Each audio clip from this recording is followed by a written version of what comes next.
It's 10 p.m., time for the Good Life Radio Show with Jon Robert Quinn and Ben Godinez. The Good Life Radio Show is sponsored by Pest Control Center. Now, welcome to the show. Welcome to the Good Life Radio Show. My name is Jon Robert Quinn, and tonight we have David Muerle. How you doing, bud? You're doing great. You still nervous? I am very nervous. It's so awesome. Oh, I love it. I love it. I love it. I love it. So tonight we're going to be talking about the real estate market in the Sacramento region, Solano region. You're out of Vacaville. That's correct. And let's kind of really jump into this thing. I mean, who is David Muerle, and how long you been in the business? Tell us a little bit about yourself. Yeah. Well, I've been in the business for over 20 years now. I graduated from Berkeley with a degree in economics, and just raising 4 amazing kids with a wonderful wife named Heather. And I just love selling real estate. I get up every morning excited to do what I do. I'm out there meeting people's needs and just delivering well beyond their expectations. Isn't it great when you do something that you absolutely just love to do? That's what you get up in the morning to do. Yeah, but so many people don't. They commute an hour to a job that they hate, and then they come home and they resent everything, and they're grouchy all the time. They don't have enough money, and it's like, why do you get up and go to work? I don't understand. It doesn't make any sense to me. Yeah. The other thing that drives me is I just love the Christian lifestyle. I serve in an amazing church, a life-giving church that transforms people's lives every week, called the Father's House in Walnut in Vacaville. Yeah, it's funny because the Father's House, I actually went to youth group there. Pastor Mike Bigby was my youth pastor. And do you remember the long-haired guy that drove the Camaro? There was the long-haired. He always wore shorts and stuff. Is Mike Bigby still eating the goldfish? No, I'll have to ask him about that. Ask him about them goldfish. Every week he would bring a goldfish, he'd eat a goldfish, and that's funny. Swallow it. It was just something he did for us. Oh my God, so that explains a lot. I love those guys down there. No, but this is in our program here. I mean, it's funny. My pastor now is Mike Higley over at Wesleyan Riverside in the Pocket, but. Very similar church, by the way. Super, super similar from how I remember it as a kid to today. So similar. But what's so cool is that, Pastor Mike told me years ago to invest in people and not invest in money. And I didn't think about it. I didn't take it to heart at first. And then I started to understand. And, our church is reach, raise, release. We want to reach people. We want to raise them up. We want to release them to do the same thing in other ministries. And that's exactly what we're doing here with The Good Life is we want to bring people together. We want to build them up, and we want to send them out so they can do the same thing to help other businesses grow. And that's exactly what I love about the Father's House. Is that's what we're all about is building people up.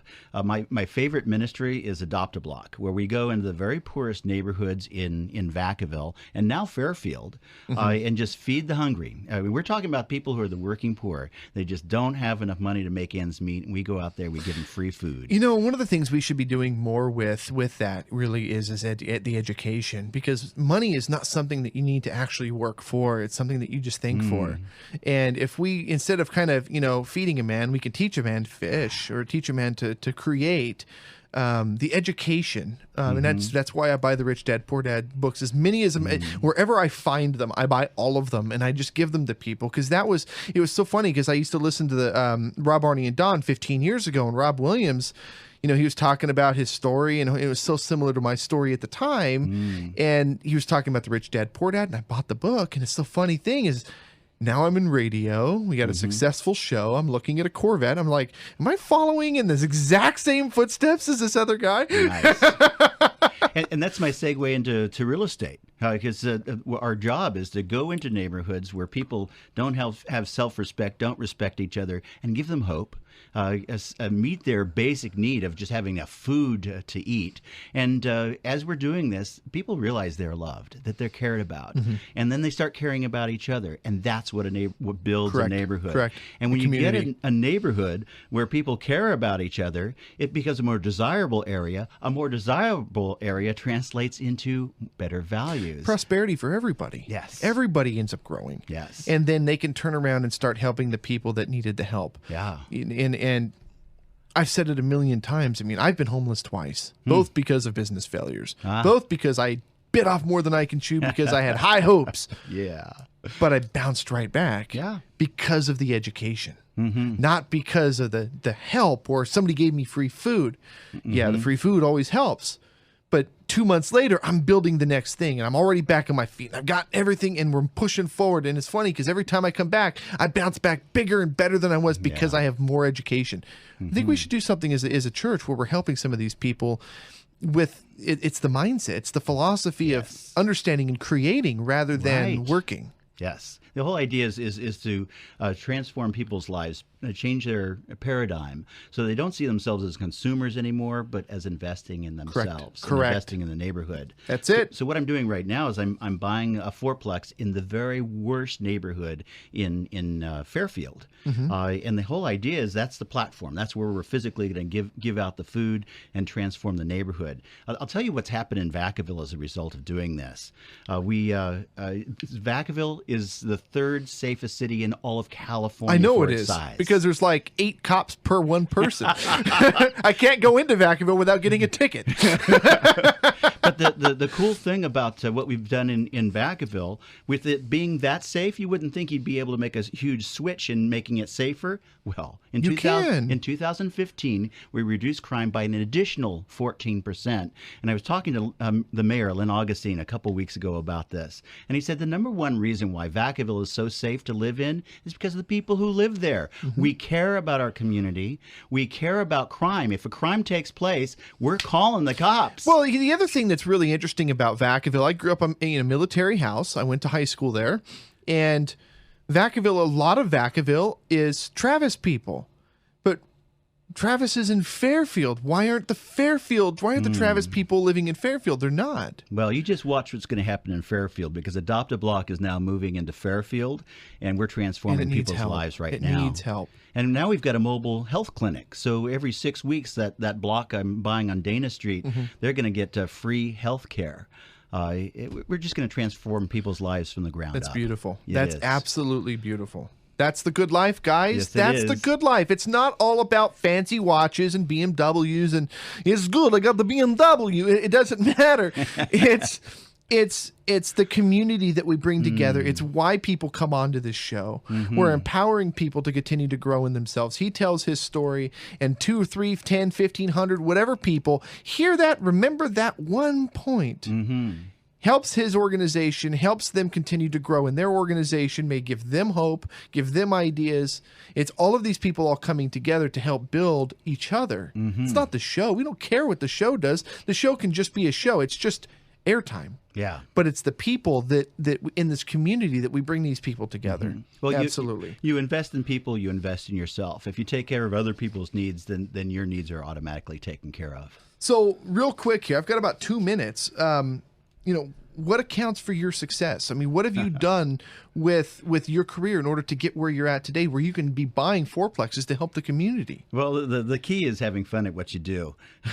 I'm a Berkeley grad, so when I first started my business 20 years ago, I was dressed in tie-dye. I was going to have a nice, relaxed business. You drove a Volkswagen? I didn't drive a Volkswagen, but I should have. But I did not drive a nice car. But the first thing my broker taught me is, Dave, you got to dress for success. So I threw away the tie-dye, put on a suit, and I had a very successful business wearing tie-dye, and that business doubled in 1 year just because I started wearing a suit. Exactly. And the way my broker explained it to me is you're dealing with people's most valuable asset. And they got to be able to trust you. And you got to dress the part in order to earn people's trust.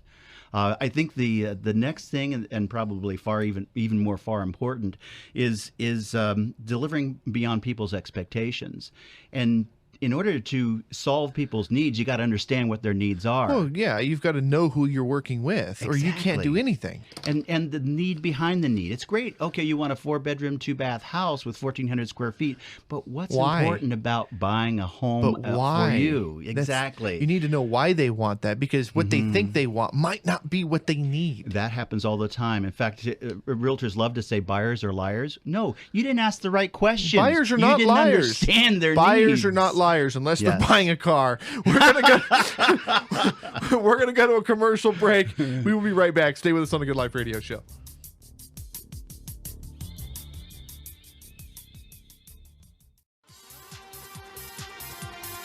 creating better business.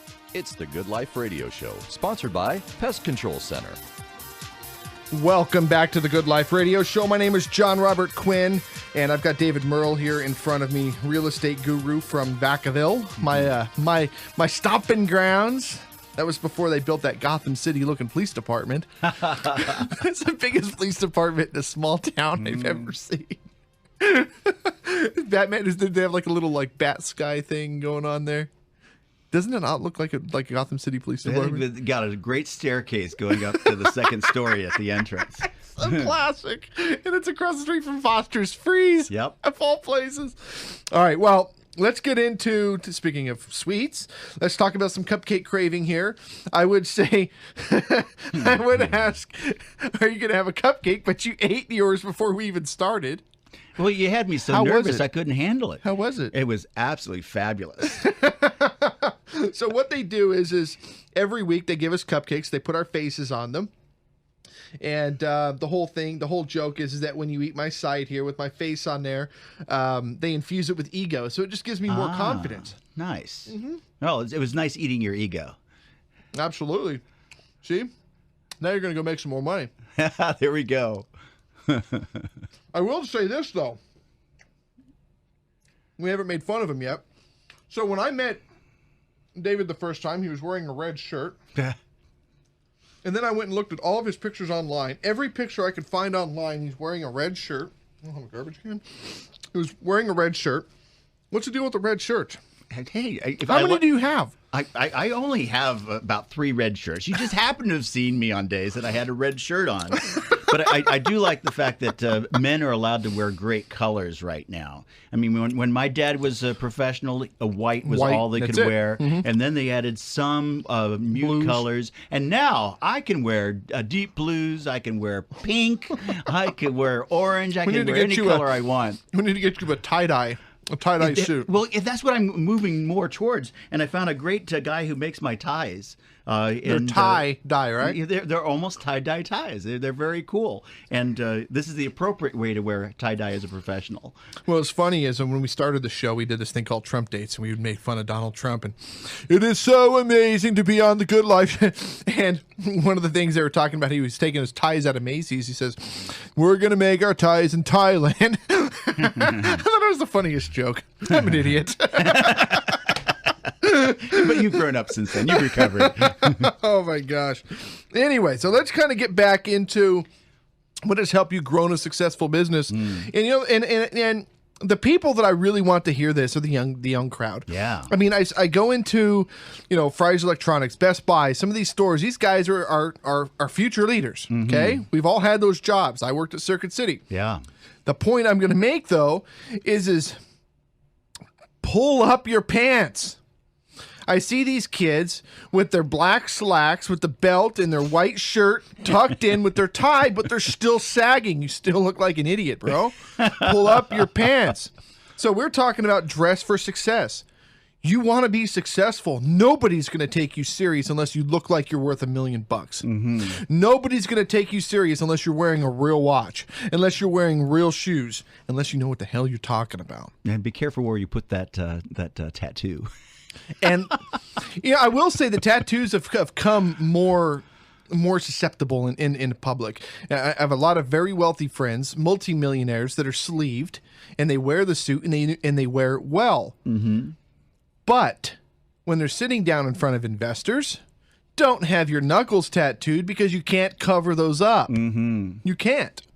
So apart from that, let's kind of get into, you're talking here about deliver beyond your expectations. I never want to ever sell myself short. You never want to underpromise or overpromise and underdeliver. You always want to underpromise and overdeliver. Yeah. You always want to say, okay, here's what I can do for you. And then knowing that you're selling yourself short or selling yourself, short. And then when you turn around and you deliver, you're providing them with more value. It's so much better that when you order a pizza and they say it's going to be there in 20 minutes or less, and it gets there in 35 minutes, you're like, where the heck is my pizza? But if they tell you 45 minutes and it's there in 30 minutes, you're like, dude, Yeah, it's all about expectations. In fact, let's talk about those young people you were talking about.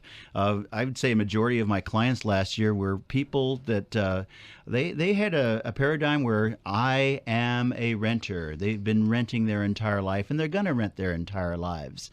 And I take these people and switch it around and teach them how to invest in their life rather than just being a consumer.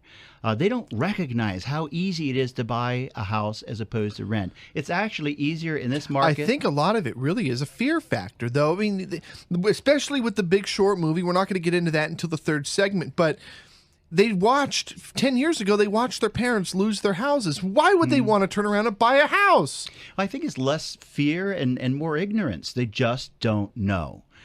When I'm talking to people, the number one objection to buying a home is down payment. I don't have 20%. Well, you don't need 20%. No, you don't. You can need as little as 0 to get into a house. Now you and can, 3.5% is really easy to get into a house. Let me ask you something. Yeah. Okay. Finish that cupcake. I'm purposely putting a pause there so the audience listens. Purposely. It's called Michael Jackson's Simmer Philosophy. So, when you have somebody that's purchasing a house and they put 0% down, should they be buying that house? Well, I absolutely believe they do. VA veterans are the That's different. I'm talking about a kid getting into an FHA loan with a grant program. Now, if he works for the state, he's been there 2 years. He's obviously got some quality behind him. He's got time on the job. He's got an income. He's got sustainability for later on. Yes. But somebody coming in and wanting to buy a house and they've been on the job. Yeah, they still have the work history, but they don't have a job that they're a manager at Foot Locker. Okay, they make the same money as a state worker, but he works at Foot Locker. Should he be buying a house? And my answer is unequivocally yes, as long as he qualifies. You want to talk about the Big Short later on, so we'll save that for later. But the most important thing is that they actually do qualify, that they have strong income, that they have a track record of making their payments on time, and they're going to be able to make the payments. I'd say a majority of the clients I've gotten into homes have low down payment to 0 down payment loans. And I've had one customer who lost their house for legitimate reasons. Where he just was irresponsible. Well, no, she wasn't. She lost her job. That's different. I just went to the worst case. Yeah. No, I apologize, lady. No, I had people who they saw their house going up in value. They kept on mortgaging it. Yeah. Those people were foolish. But that's not a down payment issue. But that was also keeping up with the Joneses. Everybody's doing it. And the other thing is people would pull the second out on their home to buy a second home, take the second out on that home to buy a third home. And then they've got 4 houses, and then most of them are on adjustable rates. And then when the balloon pops, they're like, uh-oh. And then the other cards come crashing down. Yeah. So we saw a lot of that also. We did see that. Those weren't my clients. My clients, I educated them, letting them know that, hey, look, the lender's going to lend you as much money as you want. You literally could buy a $1 million home on your McDonald's income. You have to look at your budget and figure out what you can afford, because in this market, the lender's not making that decision for you. You are. Yeah. So I didn't put people into variable rate loans. I didn't put people into loans they couldn't afford. And so my clients didn't lose their houses. And that's why 20 years later, you're still sitting here with a smile on your face, not with your hands in your face. Yeah, and those clients are still referring me clients. I sold a house over the weekend, and the house, the listing, was referred to me by one of my clients, and then the buyer was referred to me by another agent. I'm just amazed at this. Look at all this income I just made just by delivering beyond people's expectations. Quality. Yeah. Boom. It makes it fun. Boom, boom. Now, You have here price homes correctly. Explain this to me. Yeah, that's one of my keys to success. Like the house that I just mentioned that I sold this weekend, we priced it below market. We didn't price it above market. And that's key in this market. We've got a very exciting real estate market where there are buyers willing, ready, and able to buy your house right now. And the danger is if you overprice it, none of those buyers will come in and make an offer on your home. Yeah, but they think that if they overprice it, someone's going to come in with a counter offer and they're going to make more money like eBay. In this market, the expectations buyers have is if you put it on for that amount of money, you really do expect to get that amount of money. So they'll ignore your listing. And I can capitalize that when I'm representing a buyer to get a super deal for my clients. Banks are notorious for overpricing their homes. So this home in Vacaville that clearly was worth $380,000, bank priced it at $420,000. Was that the appraiser? They do hire appraisers and they hire realtors to give an evaluation of the property, but they had a misconception of what the house was worth, where it came from. That's their business. Yeah, because when I was in the mortgage business, I got a mortgage license. When I was in the mortgage business, and we would go and shop and give a quick valuation on the 1003 as to what your home is worth, I'd sit there and I would look at the comparable listings and I'd look at the years built and so forth, and then the appraiser, of course, was done through a lottery pool. So I don't know how all of that works, but I mean, I don't know how all that works. Well, that's their problem. But my problem is to take advantage of it. So they overpriced it. They were reducing the price. It'd been on the market for 90 days. Buyers looking at it, the first thing they ask is, how long has it been on the market? And when they hear 90 days, they don't even want to look at it. Yep. So the bank had reduced it below 380. They had it priced at 360, and still no one was looking at it because it'd been on the market for 90 days. So I go in there with my buyer, have no competition in a very competitive market. We offer them $350 plus $10,000 in closing costs. The bank says, absolutely not. We're not selling it to you for $20,000 below asking price. We'll only sell it to you for $15,000 below our asking price. And I walk away with a screaming deal for my clients. And they've got all this equity. They could sell it today and make money on it. So when a seller overprices a house, they're going to get less than market for the property. That's really, really, really interesting stuff. We're going to go to a commercial break. We'll be right back. Stay with us on the Good Life Radio Show.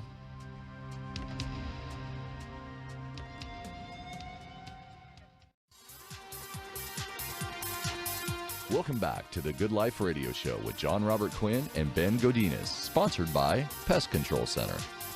Welcome back to the Good Life Radio Show. My name is Jon Robert Quinn, and we've got David Muerle here with us from Vacaville. He's a realtor down there, and we're really getting into some heated stuff here. You're punching me back, man. I'm giving you some resistance, and you're giving it back. I want to get back into my cupcake here. Get into the cupcakes. I love these cupcakes, man. They are good. That frosting is to die for. Seriously, the frosting is like what makes a cupcake. So, cupcake graving over at 2100 Arden Way. These guys, every week, they bring us the cupcakes, put our faces on them. They can put your company logos on these cupcakes. It's a great marketing tool. It shows appreciation. When you have a client come in and you give them a thank you gift with their company logo or something of the like, and it's not just a cupcake, you actually put thought into it. Yeah, and then your client can eat your face. Client eats my face every week. It's awesome. And I infuse a little bit of my ego in there. It's amazing. It's amazing. Everybody leaves the room a little cockier than they came when they came in. But no, give the guys over at Cupcake Craving a call, 916-923-5995. Again, 916-923-5995. Let them know Quinn sent you. And order the cupcakes with Quinn's face. They're awesome. That's Cupcake Cravings. .com. They're going to cut me another check.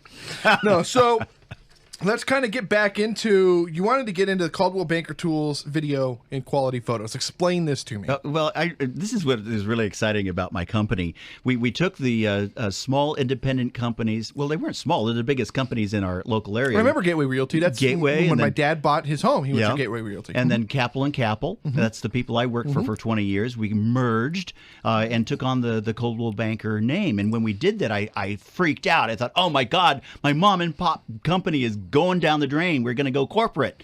And what's really amazing is the corporate tools that Coldwell Banker has given us access to. They're things that we never could have afforded to do as an independent company. And the most important things that are making the biggest difference for my clients is the video tools. Video has become the way that we communicate with our clients. It's so funny because next week, is it next week? 2 weeks. 2 weeks, we've got Go View This Home with Christine. And what he does is he comes into your home with a camera crew and he films your home to give to the realtor to then shop your home. That's what he does. And I'm going to talk about that because that's the tools that are coming down the pike. Also, quality photos, getting a professional photographer in there. My listings look so much better than my competition's. And I'll tell you about a listing appointment I went on this week where I had sold a house for the most money in this guy's neighborhood, $40,000 higher than another realtor sold the same floor plan for at the same time. And you look at my presentation and the pictures are gorgeous. Absolutely a magnificent floor plan. Then you look at the other realtor's dark photos taken with an iPhone. You can barely see what's going on. And it made $40,000 in difference in what the bottom line was, what the client got for their home. And when you think about that, people don't put into I'm just going to kind of stop for a minute.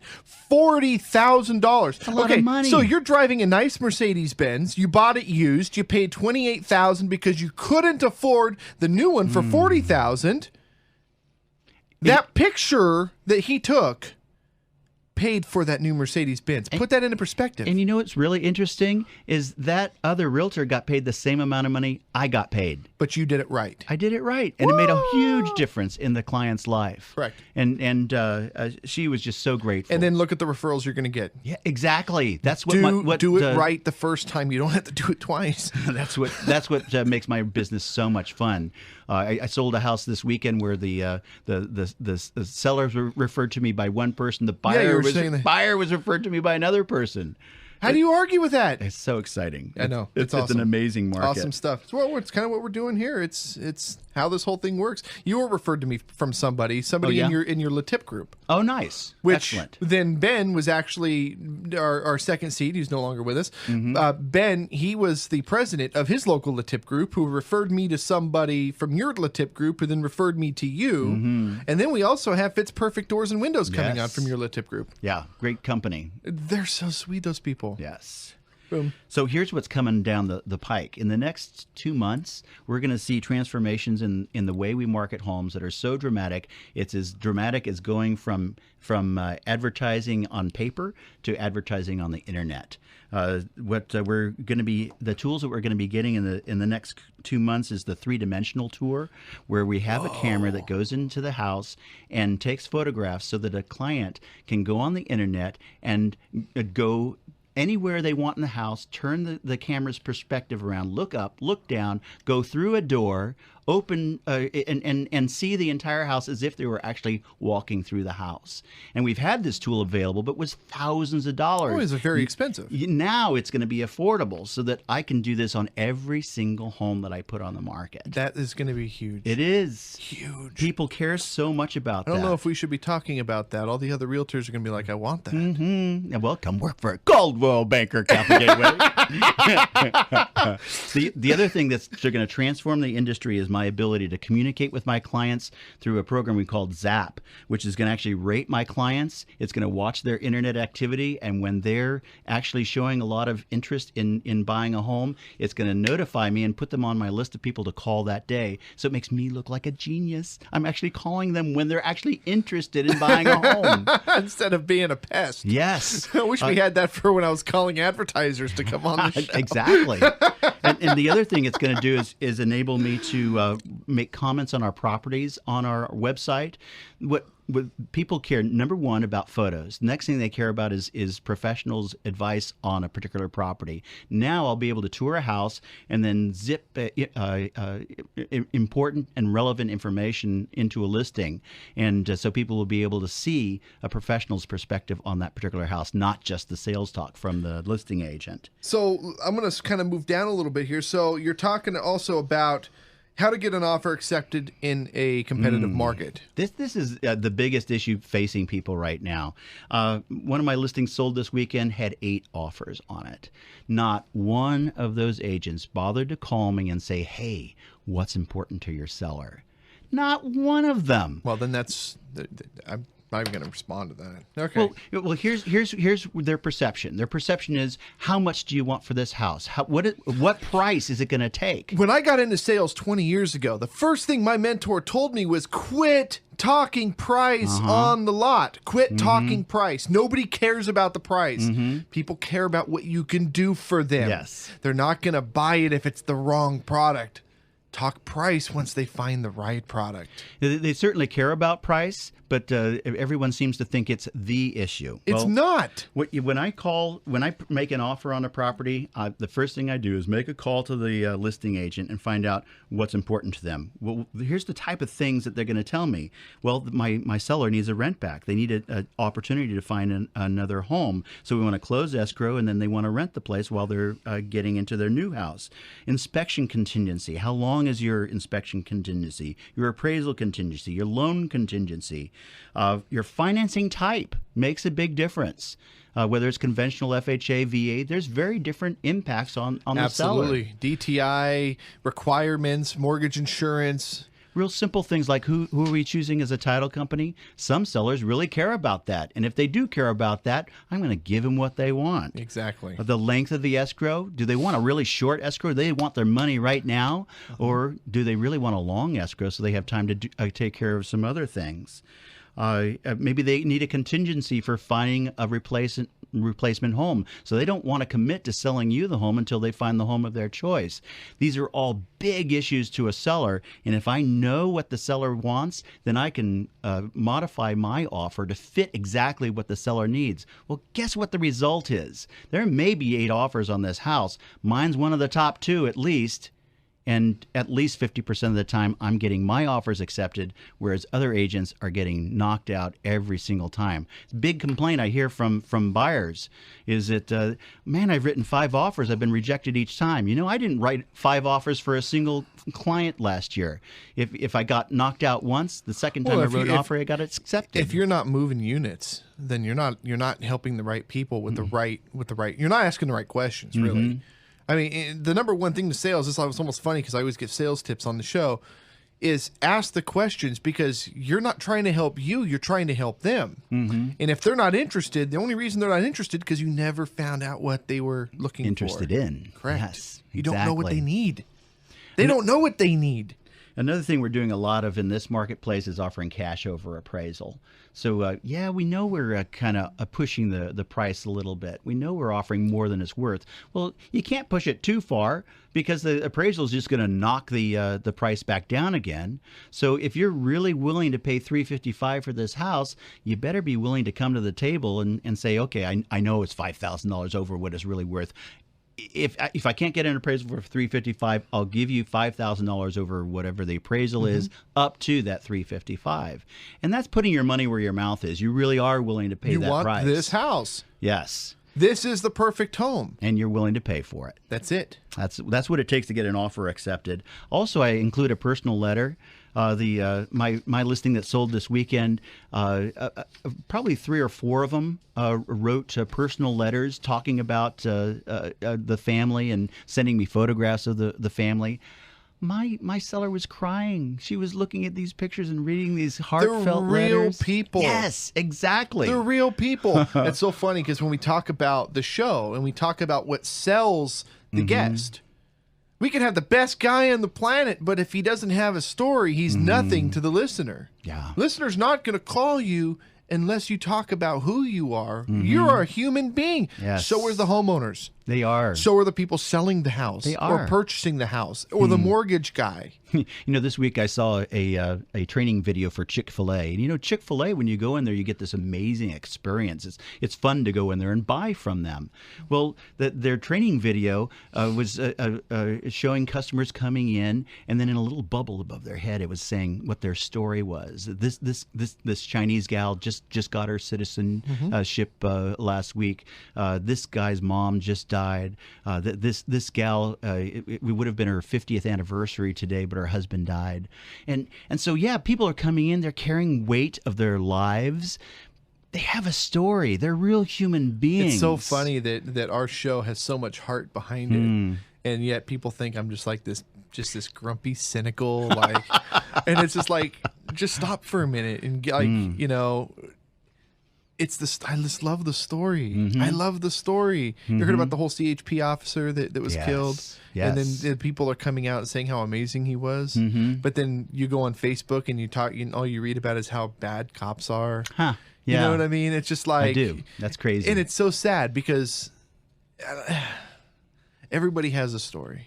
Everybody has a reason for why they get up in the morning. Yeah. Every single one of them. Yeah, Dutch Brothers just did an amazing thing. They for every cup of coffee they sold yesterday, they gave $1 to that family to help support them. That's what we need more of. Yes. We really need more of that. We're thinking about doing something called Martyr Moment or something along those lines, where that people can nominate somebody who's done something exceptional, and then we tell their story on the show each week.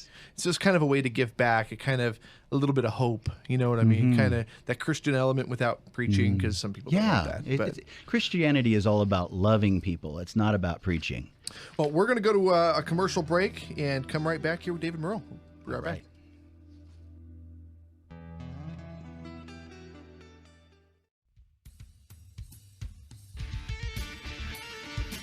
Now, back to Ben and Quinn and the Good Life Radio Show. Brought to you by Pest Control Center. Welcome back to the Good Life Radio Show. My name is Jon Robert Quinn, and we've got David Muerle here, real estate agent from the Vacaville area. We're going to get into a couple things here. Now, one of the things I like to do is really talk to the young entrepreneur, the young salesperson. I get at least once a week, somebody 15, 16 years old sends me an email, Facebook or Instagram, saying, hey, what advice would you give me? Or what would you which book should I read, or something along those lines. And I give them advice, but there's people that don't reach out. And there's people that have asked me, should I get into real estate, or when should I start buying? Is real estate a good career choice? I think it is, obviously. Well, obviously I do too, but particularly for the young crowd. We're talking about the 20-year-old crowd. They are killing it right now. Because they're young and they think different. They think very differently, and they have a very different skill set than I have. And this was really illustrated to me clearly when I was at a Boy Scout leadership training, and they had the adults tracked on one track and the scouts tracked on another track, but they put this together for one segment, and that segment was to produce a presentation within 10 minutes. And I thought, there's no way I can do a PowerPoint presentation in 10 minutes. Well, the way it works is we had to cooperate with the scouts, the adults. We certainly knew the topic. The scouts knew how to make a presentation on the PowerPoint. And this was really hit it home for me, because I'm watching these scouts grab these photographs and fly things in and fly things out in record time. I had to think about every step. For them, it was just automatic. They knew exactly what to do, and it was like an extension of their hands. So it's just amazing to me, their abilities in technology. Well, guess what? Real estate is all about technology now. I know it is. That's how we sell homes. Yes. So they have a skill set that's just killing it. And I'm watching these kids who were my kids' friends in high school, and they're selling more real estate than these old timers from my generation. So there's an extraordinary opportunity for young people. And my company is amazing because we have the mentorship in place so that we teach them how to do it. And then there's always Brian Buffini, by referral only, who give you the tools that you need to be an amazingly successful realtor. The key to success in realty is you can't have a plan B. You either survive or you starve. That's it. If you really are determined. Business, though. But that's business. It's true. Because entrepreneurship in itself is you go up and you hit rock bottom. Yeah. And you go up and hopefully a little higher next time, and you hit rock bottom again. And that's it. Well, the key is if you get the right mentorship, you don't have the highs and the lows. The reason you have highs and lows is you did the right thing and then you stopped doing the right thing and you crashed. Yeah. The mentorship makes sure that you're on an even keel. You're always doing the right thing. We had Romasio Fulcher a few weeks back, and he was saying a mentor is, what was it? experience that you don't have to experience or something along those lines, or experience you don't have to pay for. I don't remember how he put it. That's good. I like that. Just got to listen to them. Just listen. They've already experienced it. So that's my call to action. You want a real estate career? Call me. I can get you connected with my company and get you on the right path. And what about people that are selling their homes, though? I mean, obviously you want to help them. You want to help the people that are either looking at selling, maybe thinking about selling, or people that are buying or thinking about buying. Well, that person needs a free evaluation. They need to know, hey, what's the benefit of turning around and selling this thing? What's the benefits of keeping this as a rental? That's a free service that I offer. I go into your home, evaluate the value of the property, tell you what it would take to rent the place out, so you can make a really good decision. And that's all free. No obligation. You just call me and you get that information. Now, what about somebody who would want to purchase a home, or maybe they don't think that they want to purchase a home? What advice would you give somebody that, let's say they're 21, 22 years old, they're getting their career in order, they've been at their job a year-ish, they've got a sustainable income, they're making about $3,000 a month, which is nothing, but they're making money. What advice would you give somebody? The important thing is to get them in a conversation with a lender. Maybe it's not the right time for you to buy a home, but you need the information. It is free. It is no obligation. You need to know what it's going to take to get you into a home, and whether it's right, you're going to do it right now, or whether it's down the road and you're just making plans. My daughter graduated from college. 2 months later, I got her into her first home. She is well on her way to being a millionaire in real estate. She's already purchased her second home at the age of 25. Done. You need to get your foot in the door. And it's all education. See, we were talking about in the first segment, we were talking about helping people. Helping people starts with educating people. You can help people every day eat. We can pour all of our wealth into helping these people grow, but they don't have the foundation. They don't have the education to help themselves. And you're welcome to research this on the internet, or you can call me and I'll give you the information for free. Well, how do people get in contact? What are the different elements? And then who do you want calling you? I want, number one, investors. Okay. I'm a real estate investor myself. I've been very successful in investing in real estate, and I can teach you how to do that.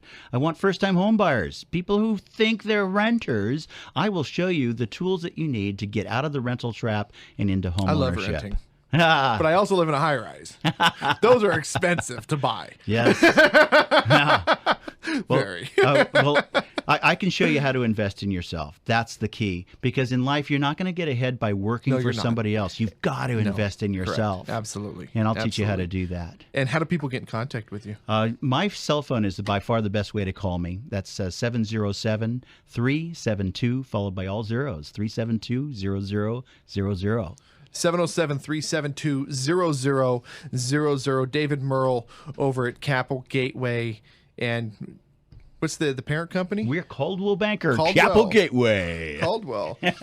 All right. Well, we're going to get into real quick who we're looking for. Season 4 is right around the corner. April 8th marks Season 4. Can you believe it's already here? It's unbelievable. The guests we have lined up are all-stars. We've got amazing, amazing people coming in Season 4. It's so funny to sit back and look at Season 1 and Season 2 and to see the progression as this thing has continued to grow. It is unbelievable. Packages are available online. Go to thegoodliferadioshow.com. If you think that your business needs to be showcased on this show, we'll take it. We're sending this thing out to literally over 1 million people a month. We're re-airing 3 to 4. Your episode's re-airing every 3 to 4 weeks indefinitely. We're recording 4 to 5 new shows a month, but we're airing 30 to 35 episodes a month. That's repetition of previous guests. You're touching these people every 3 to 4 weeks. Your show is re-airing over and over and over again. If you think that your business needs to be on this show, call me right now. 916-289-3710. And again, David Muerle, give him a call, 707-372-0000. Thank you for listening. We'll see you tomorrow night.